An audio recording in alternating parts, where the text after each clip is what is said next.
कर्ताव्य स्तोत्रम प्रभु यीशु मसीह के नाम से फिर एक बार इस YouTube के चैनल पर आप सबों का मैं स्वागत करता हूं। प्रभु को धन्यवाद दे प्रियो कि परमेश्वर ने आज का यह दिन हमारे जीवन में लेकर आया। हालेलुया।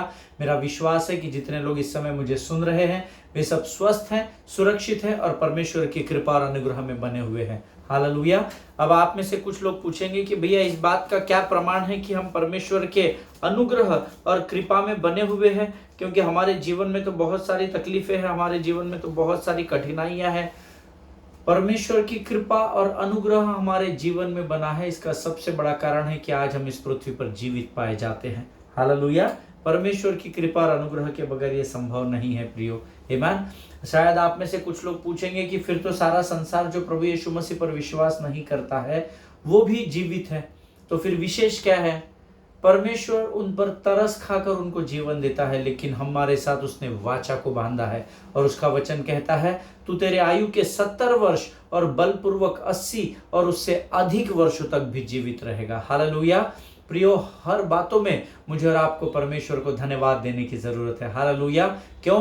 क्योंकि परमेश्वर धन्यवाद के योग्य परमेश्वर है। आमीन। कल से हमने एक नए सीरीज को शुरू किया है, एक नए अध्ययन को हम लोग कर रहे हैं और मेरा विश्वास है प्रभु ने आपके जीवन में जरूर कल के अध्ययन के द्वारा आशीष दी होगी। हमारा जो शीर्षक है वो है God's silence brings success. Hallelujah. परमेश्वर की शांति भी हमारे जीवन में उन्नति को ही लेकर आती है। हालेलुया। आप कहेंगे पास्टर साहब ये कैसे संभव है? तो उसी अध्ययन को हम लोग इन दिनों सीखने वाले हैं। आमीन। परमेश्वर के वचन में लिखा हुआ है शांत रहे और जान ले कि मैं ही यहोवा परमेश्वर हूं।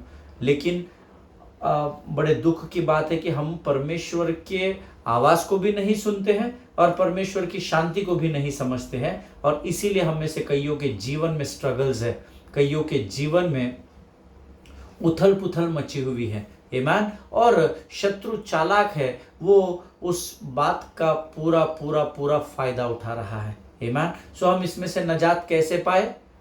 हम वचनों की ओर अपने ध्यान को लगाकर, अर्थात परमेश्वर की ओर अपने ध्यान को लगाकर स्थिरता में जब बने रहते हैं तो हमारे हर समस्या का, हर परिस्थिति का समाधान परमेश्वर स्वयं बन जाता है। हालेलुया।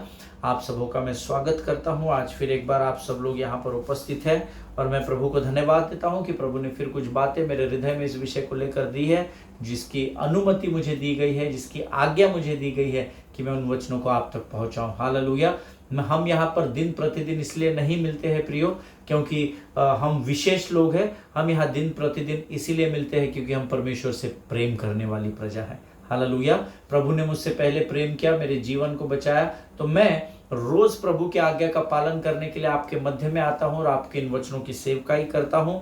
और बहुत सारे ऐसे लोग हैं जो इन वचनों को सुनते हैं और वे भी परमेश्वर के आज्ञा का पालन करते हैं। आमीन। बहुत सारे लोग मुझे बोलते हैं आपको लाइक्स ज्यादा नहीं आते हैं, कमेंट्स बहुत गिने चुने कमेंट्स आते हैं, but it makes no difference in my life. Amen. लेकिन आपके कमेंट्स नहीं आना, आपका लाइक करना, डिसलाइक करना मेरे जीवन में बिल्कुल भी मायने नहीं रखता। क्यों? क्योंकि मैं परमेश्वर की आज्ञा जो उसने मुझे आप तक वचन पहुंचाने की दी है, मैं उसे पूर्ण करके आनंदित हूं। हालेलुया। क्योंकि मैं आंखें अपनी पर्वत की ओर उठाऊंगा और मुझको है पता मैं सहायता वहीं से पाऊंगा। आमीन। सो मैं उससे प्रेम करता हूं, इसलिए मैं उसके आज्ञा का पालन करने रोज आपके मध्य में आता हूं। हालेलुया। प्रियो, आज हम फिर एक बार जिस विषय को हमने शुरू किया है कि प्रभु की शांति भी हमारे जीवन में उन्नति को लेकर आती है, इस विषय पर हम सीख रहे हैं। और उससे पहले कि हम प्रभु से वाणी को प्राप्त करें, हम लोग कुछ वचन पवित्र शास्त्र में से पढ़ेंगे और मैं चाहता हूं हम में से हर कोई अपने अपने पवित्र शास्त्र निकाल ले। जिन्होंने बैग में चेन के अंदर लॉक करके रखे हैं, जिन्होंने डम बुक्स में डाल दिया है, शायद उसको क्या कहते हैं, रद्दी में शायद किसी का बाइबल होगा, किसी ने आपके कबर्ड में बहुत अच्छे तरीके से आपके डिस्प्ले बुक्स में सजा कर रखा होगा। जहां कहीं भी इस समय आपका पवित्र शास्त्र होगा, मैं चाहता हूं आप उसे मेरे साथ पढ़े। हालेलुया। क्योंकि जब मैं अपने मुख से वचन का अंगीकार करता हूं तो उसकी आशीष मैं पाता हूं, लेकिन जब आप पवित्र शास्त्र खोलकर उसे जोर से अंगीकार करेंगे, पढ़ेंगे, आप भी अपने हिस्से की आशीषों को परमेश्वर से प्राप्त करेंगे। आमीन। आज हमने पढ़ने के लिए जो वचन चुना है वो पाया जाता है भजन संहिता 141 और उसके पहले 5 वचन को हम पढ़ेंगे। आमीन। भजन संहिता 141 उसके 1, 2, 3, 4, 5 वचन। मेरा विश्वास है आप सब लोगों के पवित्र शास्त्र आपके पास है। Let us read it together.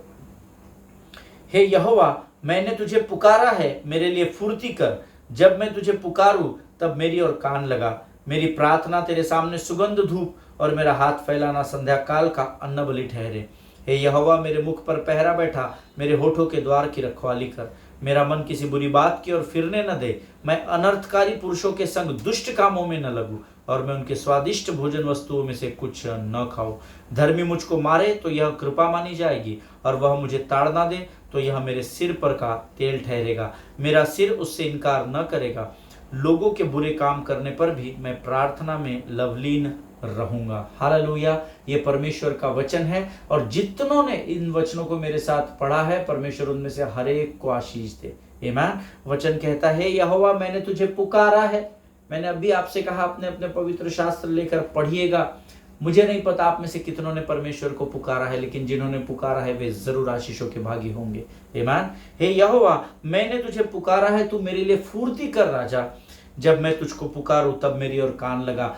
अगर आप चाहते हैं कि परमेश्वर आपकी वाणी को सुने, आपकी आवाज को, आपकी प्रार्थनाओं को, आपकी विनतियों को सुने, तो आपको उसको पुकारना होगा। हालेलुया। और इसीलिए अक्सर मैं कहता हूं, पवित्र शास्त्र पढ़ना सीखिए। सिर्फ लोगों से सुनकर आप सुनेंगे, एक कान से सुनेंगे, दूसरे दिन भूल जाएंगे, लेकिन जब बार बार आप वचनों को पढ़ेंगे, वे वचन आपके स्मरण में बने रहेंगे।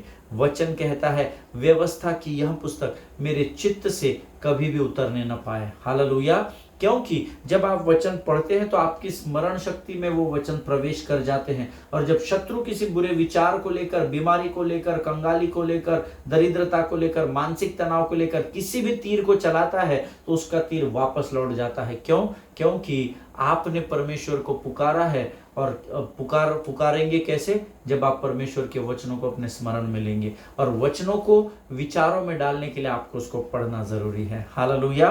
आगे वचन कहता है, मेरी प्रार्थना तेरे सामने सुगंधित धूप और मेरा हाथ फैलाना संध्या काल का अन्न बलि ठहरे। हालेलुया।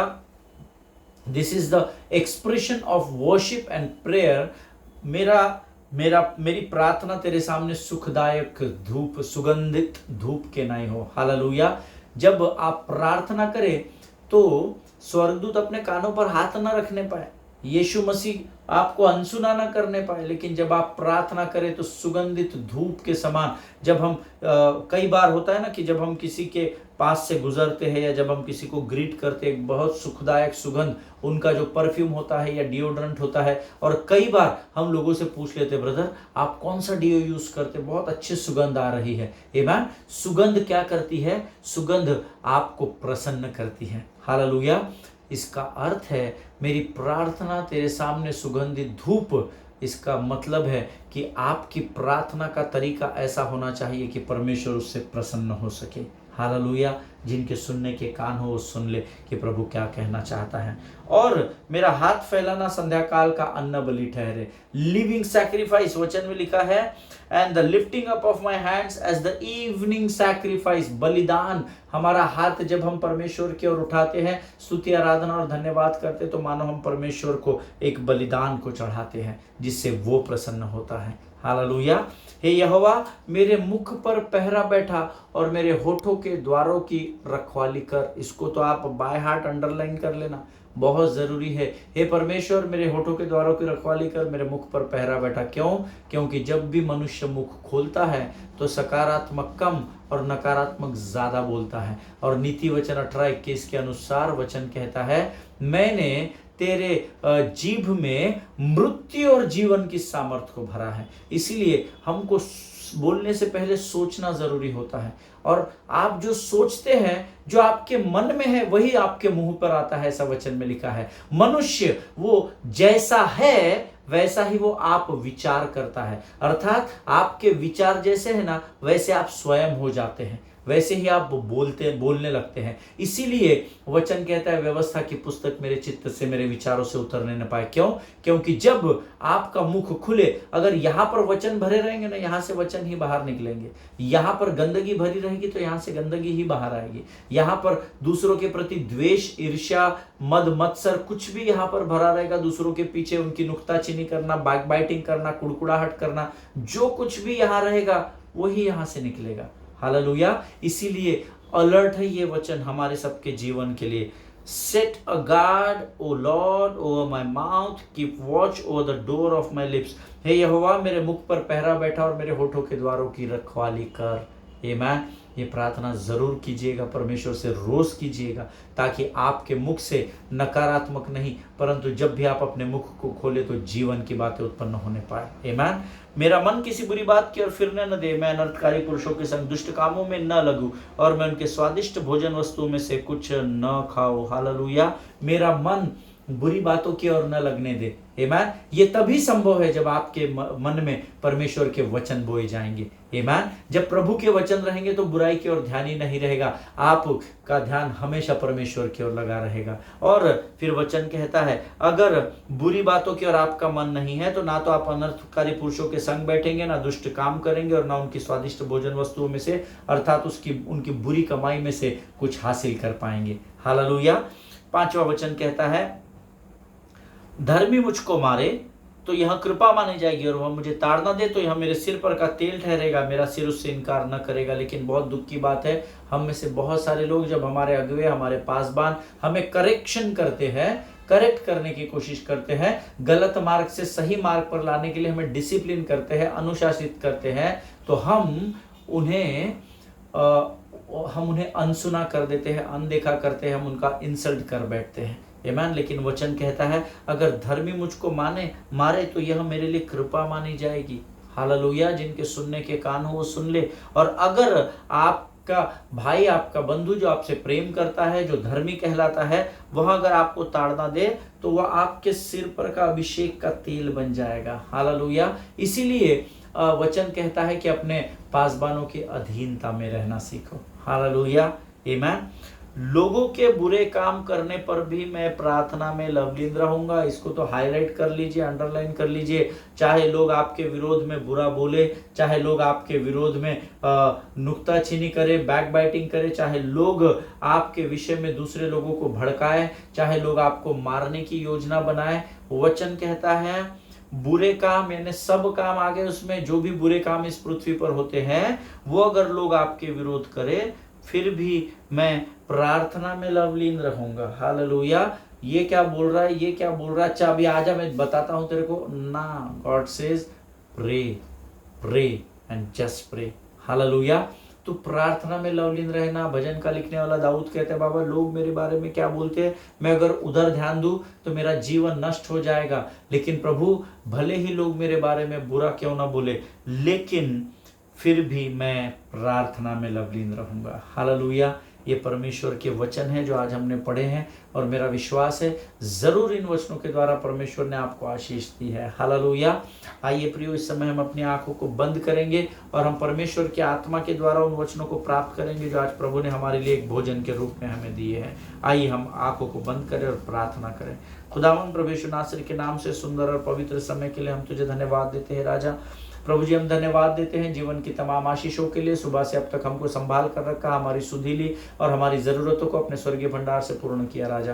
प्रभु, हमारे मांगने से, हमारे विनती और विचारों से तू ज्यादा आशीष देने वाला परमेश्वर है। हम तुझे धन्यवाद देते हैं। आने वाला वचन जो पवित्र आत्मा की ओर से प्रभु जी तू हमें देने जा रहा है, उसे समझने के लिए लगने वाले स्वर्गीय बुद्धि और ज्ञान से भरकर हमें तैयार कर राजा। प्रभु जी, हम अपने आप को यीशु मसीह के लहू में सुरक्षित करते हैं। शत्रु की हर एक युक्ति और योजनाओं को यीशु नासरी के नाम से हम खंडन करते हैं हमारे जीवन से राजा।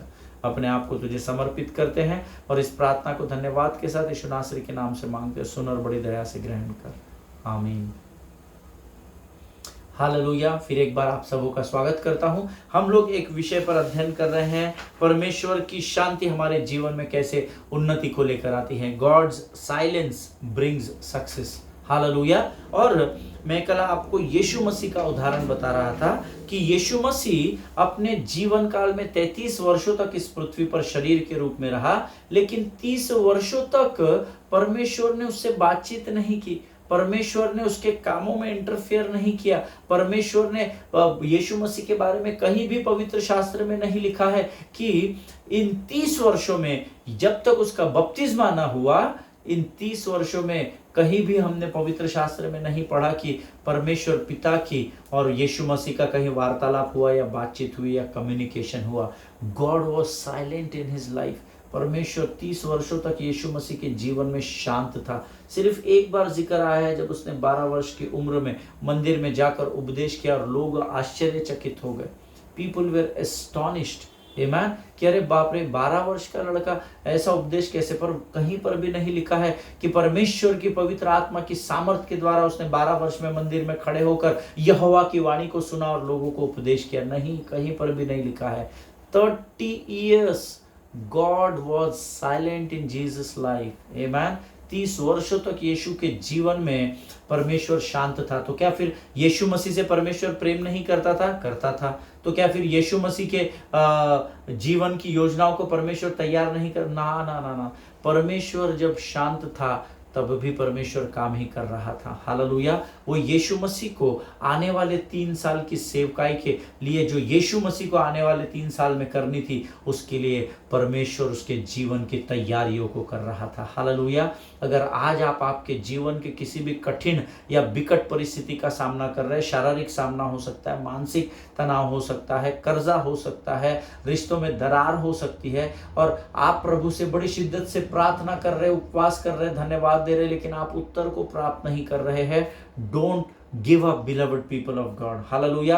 हार नहीं मानना, क्योंकि जब आप इस परिस्थिति में आज अपने आप को पाते हो, विश्वास करें, जैसे यीशु के जीवन में 30 वर्षों तक यीशु मसीह के जीवन में परमेश्वर पिता शांत रहा, आज आपके जीवन में भी अगर वो शांति आप देखते हैं तो यकीन मानिए परमेश्वर उस परिस्थिति पर विजय पाने के लिए आपको तैयार कर रहा है। हालेलुया। आमीन। जिनके सुनने के कान हो वो सुन ले कि प्रभु क्या कहना चाहता है। I want to encourage you all, don't waste your moment of silence.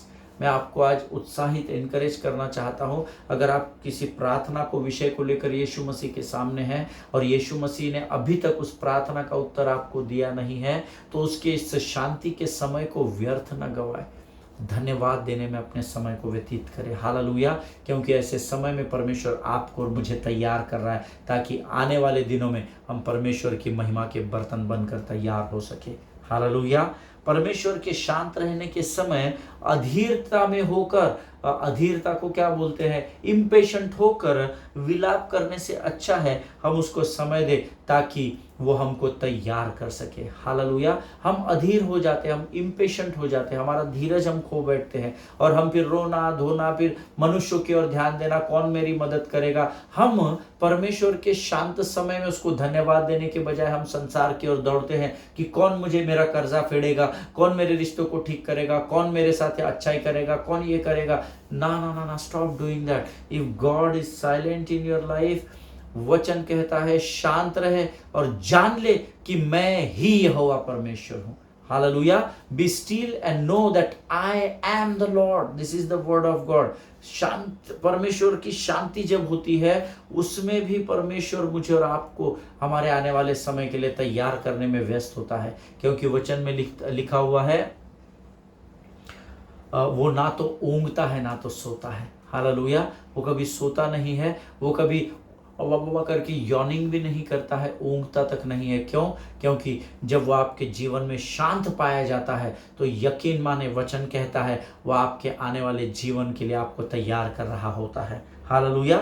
बहुत सारे ऐसे धर्मी लोगों को मैंने पिछले 19 साल की सेवकाई में देखा है जो सिर्फ इस बात पर फोकस करते हैं कि परमेश्वर उन्हें प्रकाशन दे, परमेश्वर उनका बहुतायत से इस्तेमाल करे, बड़े बड़े सभाओं में उनको लेकर जाए, बड़े बड़े स्थानों में उनका इस्तेमाल करे, but they don't focus and allow God to mould and to make them.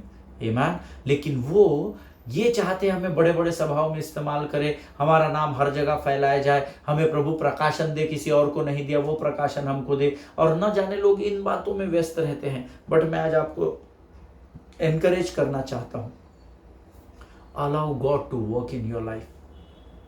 परमेश्वर को अनुमति दे कि वो आपके जीवन में कार्य कर सके। आमीन। अगर वो शांत भी है आपके विकट परिस्थिति में, इसका अर्थ ये नहीं है कि उसका ध्यान आपकी ओर नहीं है। इनफैक्ट जब वो शांत है तो उसका पूरा ध्यान आप ही की ओर लगा हुआ है। Why? Because he is moulding and making you. वो हमें एक सही आकार दे रहा है ताकि आने वाले समय में इस बर्तन का इस्तेमाल उसके राज्य के लिए बहुतायत से हो सके। हालेलुया। मैंने आपको बताया 30 वर्षों तक यीशु मसीह के जीवन में परमेश्वर पिता शांत रहा, लेकिन आने वाले 3 वर्षों में, इन 30 वर्षों में जो उसको परमेश्वर ने तैयार किया, 3 वर्षों में यीशु नासरी ने इस दुनिया को बदल कर रख दिया। हालेलुया। आमीन। प्रियो, मेरा विश्वास है कि जो मैं आपको बता रहा हूं आप जरूर उसे समझने पा रहे हैं। हालेलुया। एक और उदाहरण मैं आपको देता हूं। ऐसे बहुत सारे उदाहरण पवित्र शास्त्र में है जहां जहां परमेश्वर शांत हुआ, और उन कैरेक्टर्स को, उन लोगों को आप बाद में देखेंगे तो उन्होंने दुनिया को हिला कर रख दिया। सबसे पहले तो मैंने आपको यीशु मसीह का ही उदाहरण दिया क्योंकि वो हमारा उद्धारकर्ता और हमारा प्रभु और परमेश्वर भी कहलाता है। लेकिन एक और उदाहरण मैं आपको दूंगा। Bible says when Joseph had a dream, that was the end of that dream, that was the end of it. He just had a dream of his destiny. This is what the Bible says. Yusuf जो था उसने एक दर्शन को देखा, खटाक सब कुछ उसका समाप्त हो गया। अगर आप उत्पत्ति की पुस्तक उसका 37 अध्याय उसका 9 वचन सब लोग निकाल ले, the book of Exodus chapter 37 verse 9, the book of Exodus the book of Genesis chapter 37 verse 9, उत्पत्ति की किताब उसका 37 अध्याय उसका 9वां वचन, उसका 37 अध्याय उसका 9वां वचन, the book of Genesis chapter 37 verse 9 वचन कहता है, फिर उसने एक और स्वप्न देखा, अर्थात यूसुफ ने एक और स्वप्न देखा और अपने भाइयों से उसका भी यो वर्णन किया। सुनो, मैंने एक और स्वप्न देखा है कि सूर्य और चंद्रमा और 11 तारे मुझे दंडवत कर रहे हैं। ये यूसुफ का सपना था। इसके बाद उसकी हमारे मुंबई के लैंग्वेज में बोलते उसकी वाट लग गई। आमीन। उसके जीवन में तकलीफें शुरू हो गई। आमीन। वो अपने भाइयों के साथ अपने दर्शन को बड़े प्रेम से शेयर कर रहा था कि सूर्य और चंद्रमा और 11 तारे यूसुफ को दंडवत कर रहे हैं। ये वो स्वप्न अपने भाइयों को बता रहा था। लेकिन वचन आगे बताता है कि इन बातों के पश्चात उसके ही सगे भाइयों ने उसे गड्ढे में डाल दिया, उसे मारने की कोशिश की। लेकिन वचन बताता है, हो सकता है मैं जब अध्ययन कर रहा था तो मैं जब सोच रहा था, इस पर मनन कर रहा था, तो हो सकता है जब यूसुफ को गड्ढे में डाला गया हो तो शायद यूसुफ यह सोच रहा होगा, या यूसुफ ने शायद परमेश्वर से यह पूछा होगा, प्रभु एक धर्मी के साथ भला ऐसे कैसे हो सकता है? ये प्रश्न मेरा और आपका भी हो सकता है। जब कई बार हम गड्ढे में गिर जाते हैं, तकलीफ में चले जाते हैं, कठिन परिस्थितियों का सामना कर रहे होते हैं, तो हम प्रभु को दुहाई देते हैं कि प्रभु तूने मुझे धर्मी ठहराया, फिर मैं तेरे मार्ग पर चल रहा हूँ, मैं तेरे भय में चल रहा हूँ, फिर मेरे जीवन में ये परिस्थिति क्यों आई है? क्यों मुझे मेरे साथ ऐसा व्यवहार हो रहा है? मैं अपने आप को यूसुफ की जगह उस गड्ढे में देख रहा था, और अगर मैं रहता तो मैं प्रभु से यही प्रश्न पूछता। आमीन। इसीलिए मुझे ऐसा लगा कि शायद Yusuf was a common man like you and me. Yusuf आपके और मेरे जैसा एक साधारण व्यक्ति था, तो शायद यूसुफ ने भी पूछा होगा कि प्रभु तूने मुझे धर्मी ठहराया और मैं एक धर्मी होकर तेरे भय में अपने जीवन को बिताता हूँ, सारी चीजें का पालन करता हूँ, व्यवस्था पर चलता हूँ, उसके बावजूद भी मेरे साथ ऐसा कैसे हो सकता है? आमीन। But the Bible says God was silent at that time. आमीन। प्रभु से उसने प्रश्न पूछा तो प्रभु ने फट से 2 स्वर्गदूत भेजे, भाइयों को पटक दिया और यूसुफ का हाथों हाथ उठा लिया, ऐसा नहीं लिखा है। God was totally silent that time. परमेश्वर ने कुछ भी वहां पर लिखा नहीं कि परमेश्वर की आत्मा आई और यहोवा यूं कहता है and thus says the Lord, ऐसा कुछ भी नहीं लिखा है। That means in that particular situation of Joseph life, Yusuf के उस जीवन के विकट परिस्थिति में परमेश्वर शांत था। हालेलुया। आमीन। हम आगे जानते हैं कि यूसुफ के भाइयों ने उसको वहां से कुछ कारणवश निकाला और सीधा आगे जाकर उसको बेच दिया। हो सकता है तब शायद यूसुफ ने फिर एक बार प्रार्थना की होगी, बट स्टिल बाइबल सेज जब उसको बेचा गया, इस्माइली को उसको बेचा गया, तो मुझे ऐसा लगता है कि फिर से एक बार यूसुफ ने प्रार्थना की, अरे प्रभु गड्ढे से निकाला, फिर इन्होंने मुझे यहाँ बेच दिया। प्रभु मैं धर्मी व्यक्ति हूँ, मैं तेरे वचनों का पालन करता हूँ, तेरी व्यवस्था पर चलता हूँ, सब नियमों को मानता हूँ, दशमांश देता हूँ, सब करता हूँ, फिर भी मुझे बेचा गया। प्रभु तू कहाँ है परमेश्वर पिता? But then the Bible says God was still silent at that time. आमेन। परमेश्वर उस समय भी शांत ही था, ऐसा वचन में लिखा हुआ है। May be Joseph was confuse that time. कई बार हो जाता है ना, जब हम प्रभु से प्रार्थना करते हैं, सारी चीजें प्रभु के कहे अनुसार करने के बाद भी जब हम तकलीफ में होते हैं, हमें अपनी प्रार्थनाओं का उत्तर नहीं मिलता है, तब हम कंफ्यूज स्टेट ऑफ माइंड में आ जाते हैं। हमारा मन विचलित हो जाता है, इधर जाऊं उधर जाऊं, प्रभु की प्रार्थना करूं या नहीं करूं, आराधना करूं क्या फायदा है आराधना करके, प्रभु का तो ध्यान ही नहीं है। हमको शत्रु कंफ्यूज कर देता है। हो सकता है maybe Joseph was confused because God was silent। हो सकता है यूसुफ भी उस समय चकरा गया होगा, क्या रे भाई कुछ आउटपुट नहीं आ रहा है ना, परमेश्वर तो कुछ बोल ही नहीं रहा है, मेरी सहायता नहीं कर रहा है, मदद। ऐसा हमारे साथ होता है। तो मेरे अनुभव से मैं ये सोचता हूँ ऐसा यूसुफ के साथ भी हुआ होगा। आमेन। वो कंफ्यूज्ड स्टेट ऑफ माइंड में होगा। But let me tell you one thing, allow me to tell you one thing, beloved people of God, even in your confused state of mind, God is still working। Hallelujah. अगर आपका मन विचलित भी है, confused भी है, आपको कुछ सूझ नहीं रहा है, लेकिन ऐसे परिस्थिति में भी परमेश्वर का कार्य रुकता नहीं है। God is still working in our lives. आमेन। परमेश्वर उस दशा में भी हमारे जीवन में हमें तैयार कर रहा होता है। हालेलुया। आमेन। परमेश्वर इन बातों को समझने में आपकी सहायता और मदद करे। आज हम यहीं पर समाप्त करेंगे। मैं चाहता हूं आप इस पर बड़ी गहराई से अध्ययन और मनन करें, ताकि परमेश्वर आपके अध्ययन को देखकर आपसे प्रसन्न हो सके। हालेलुया। प्रियो, आज हम यहाँ समाप्त करेंगे। अगले सेशन में हम फिर एक बार मिलेंगे, और मैं चाहता हूँ इस समय हम अपनी आंखों को बंद करेंगे और हम प्रार्थना करेंगे। आइए हम दुआ करें। धन्यवाद और धन्यवाद और धन्यवाद देते हैं राजा, तूने अपने वचन के द्वारा हमें फिर एक बार सिखाया प्रभु कि जब तू शांत रहता है तब भी प्रभु तू हमारे जीवन में कार्य कर रहा होता है। प्रभु हमें भी यीशु मसीह के नाई तू तैयार कर, हमें भी तू यूसुफ के नाई तैयार कर राजा, ताकि आने वाले दिनों में जब ये बर्तन तैयार हो जाए प्रभु, तो तू इसका इस्तेमाल इस पृथ्वी के कोने कोने में तेरे राज्य की महिमा के लिए इस्तेमाल कर परमेश्वर पिता। प्रभु जी, हम धन्यवाद देते हैं आज के इन वचनों के लिए, तूने हमें आशीषित किया। हम तेरी स्तुति और प्रशंसा करते हैं। इस समय हम अपने आप को यीशु मसीह के लहू में डुबोते हैं, और इस विनती को धन्यवाद के साथ यीशु नासरी के मीठे और पवित्र नाम में मांगते हैं। प्रभु सुने और बड़ी दया से ग्रहण कीजिए। आमीन आमीन। हालेलुया। मेरा विश्वास है प्रभु ने आपको जरूर इन वचनों के द्वारा आशीषित किया होगा। जो वचन हमने मनन और अध्ययन किया, अगर समझने में कठिनाई है तो फिर से सुनिएगा। परमेश्वर जरूर आपकी आत्मा को तैयार करेगा। हालेलुया। अगर आप आशीषित हुए हैं तो जरूर कमेंट बॉक्स में अपने जीवन की गवाहियों को लिखिए। कोई प्रश्न है तो मेरे ईमेल आईडी में मुझे लिख कर भेजिएगा। हम जरूर कोशिश करेंगे कि हम परमेश्वर से उन प्रश्नों का उत्तर प्राप्त कर सके। हालेलुया। अगले बार को हम मिलेंगे, तब तक स्वस्थ रहें, सुरक्षित रहें, एक दूसरे के लिए प्रार्थना करते रहें, अपने पासवानों के लिए, उनके परिवारों के लिए प्रार्थना करें। सभी को जय मसीह की। God bless you all.